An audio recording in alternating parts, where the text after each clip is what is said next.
அழுக்கு துணி அவுத்து போட்டால் அதை அழுக்கு துணி போடுற டப்பில் போடலாம். பாத்ரூமில் இப்படி ஓரமாக போட்டால் எப்படி? குளிச்சுட்டு வந்து துண்டை ஈரத்துண்டை வெளியில் காய போட்டால் பரவாயில்ல, இப்படியே உறிஞ்சி போட்டு போனால் அது எப்படி? துவைச்சி காய போட்டு மடித்து வச்சா அந்த மடித்த துணியை ரேக்கில் கூட எடுத்து வைக்காமல் இப்படி போட்டால் அது எப்படி?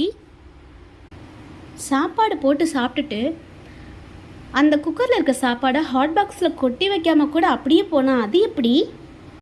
தயிர் ஊற்றி சாப்பிட்டுட்டு அந்த குண்டாவை ஃப்ரிட்ஜில் எடுத்து திருப்பி வைக்காமல் போனால் அது எப்படி?